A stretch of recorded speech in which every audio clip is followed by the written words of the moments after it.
මනෝවිද්‍යාත්මක පැතිකඩ අපෙන් ගිලිහි යන එක. ශනිකවම අපි මුහුණ දෙන කම්පන, මගේ මිත්‍රෙක් මිය ගියා කියලා එකපාරටම, මගේ අම්මා අසනීප වෙලා කියලා එකපාරටම හිතට එනවා. ඒ වගේ කම්පන අපේ ජීවිතයට ආවට පස්සේ අපේ මොළය ඇතුළට රිංගනවා. නොයෙකුත් විදිහේ මානසික ප්‍රතික්‍රියාවට අපි ගොදුරු වෙනවා. මට ආයතනයකින් එන්න කියලා තියෙනවා. ලොකු ආයතනයක් කොළඹ තියෙන ජාත්‍යන්තර ආයතනයක්. 30 දින ට්‍රිප් එකක් ගිහිල්ලා තියෙනවා.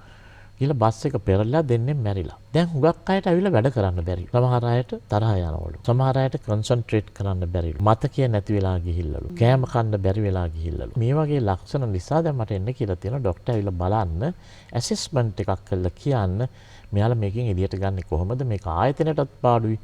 ඔවුන්ගේ ජීවිතවලටත් විශාල හානියක් සිදු වෙලා තියෙන්නේ කියලා. හුඟක් අනතුරු ලංකාවේ සිදුවෙන මේක පිටුපස මත්ද්‍රව්‍ය තියෙනවායි කියලා අපි දවසක් මේ ප්‍රෝග්‍රෑම් එකකින් පෙන්නලා දුන්නා. අපි ලොකු අනතුරකට මුහුණ දුන්නම පළවෙනි කොටසට කියනවා acute stress reaction. දැඩි ආතතියක් යනවා.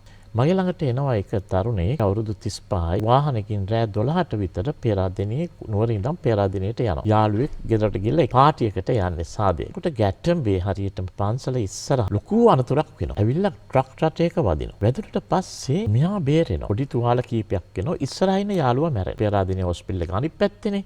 ඇතුල් කරා නමුත් මරණයටපත් වෙලා. මොහොම මගේ ළඟට එනවා සති 3කට විතර පස්සේ ડોක්ටර් මාර ප්‍රශ්නයක්. මට විශාල හානියක් සිදුනේ. මගේ හොඳම යාළුවා නැති වුණා. දැන් මට එදිනදා ජීවිතය ගෙනියන්න බෑ. මොනවද? ෆ්ලෑෂ්බැක්. මට බැවිලා පේනවා. ඒ අනතුර ළඟට එනකම් පේනවා. ඉතින් එහාට පේන්නේ නැහැ. මට පේනවා කොෆින් එකේ ඉන්න මගේ මිත්‍රයා. මට ඒ කට්ටිය අඬනවා. මට පේනවා ඔහුගේ බිරිඳ මට බනිනවා. බිරිඳ හොත්තටම බැනලා මෙයා. අම්සි තමයි එක්කන් ගියේ. ඇයි මගේ මහත්තයා එක්කන් ගියේ. මහරෑ 12ට විතර ඇවිල්ලා. මට දැන් මේවා මැවිලා පේන්නේ චිත්‍රපටියක වගේ. දවල්ටත් පේනවා. දාඩිය දාලා ඇඟ වෙවුලලා එකපාරටම රිලැක්ස් වෙනවා. මොකද්ද මේ ෆ්ලෑෂ්බැක් කියන්නේ මම පස්සේ කියනවා මේකත් මොළයේ ප්‍රතික්‍රියාවක්. මට රැට නිින්දෙන් පේනවා මගේ යාළුවා එනවා මගේ ළඟට. ඉතින් ඔබ කොහොමද? ඔබ සැපෙන්ද කියලා අහනවා. මගේ ළඟ වාඩි වෙලා ඉන්නවා වගේ දැනෙනවා. වාඩි වෙලා ඉන්නවා වගේ දැනෙනවා කිව්වම මේ හොල්මන් ඇවිල්ලායි කියලා. නෑ මේක මානසික ප්‍රතික්‍රියාවක්. ඊළඟට මට මේ දවස්වල කෑම කන්නත් බෑ. සමහරවිට හරියට තරහ යනවා. මම විවාහ වෙලා ඉන්නේ. මගේ බිරිඳ එක්කත් තරහ යනවා. මගේ ළමයිත් එක්කත් තරහ යනවා. මම පොඩි ව්‍යාපාරයක් කරන්නේ. ඒ ව්‍යාපාරයට ගියාට මට වැඩ කරගන්න බෑ. හරිම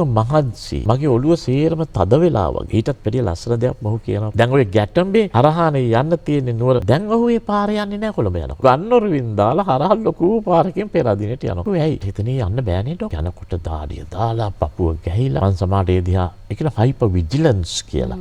මං ඒක දිහා බලාගෙන ඉන්නවා. එතන නවත්තගෙන මං බලාගෙන ඉන්න එළිය දිහා. මට හිතා ගන්න බෑනේ මොකද්ද මේ වෙන්නේ කියලා. මේකට කියන්නේ acute stress reaction නැත්තම් තද්දබල ආතතිය කම්පනයකින් පසු ඇති වෙන. දැන් මෙවැනි ආතතියකදී මෙතන වැදගත් දෙයක් තියෙනවා. ඒක තමයි මෙවැනි ආතතියකින් ඔබට එදිනෙදා වැඩ කරගන්න බැරි වුණොත්, ඔබට නිින්ද යන්නේ නැති වුණොත්, ඔබට හුඟා තරහා යන්න පටන් ගත්තොත්, එහෙම ජීවිතේ පස්සට යනවා කියලා තේරුණොත්, අවුල් වෙලා කියලා තේරුණොත්, ඩිසෝගනයිස් වෙලා ඉක්මනින් මනෝවෛද්‍යවරයෙක් හම්බ වෙන්න ඕන.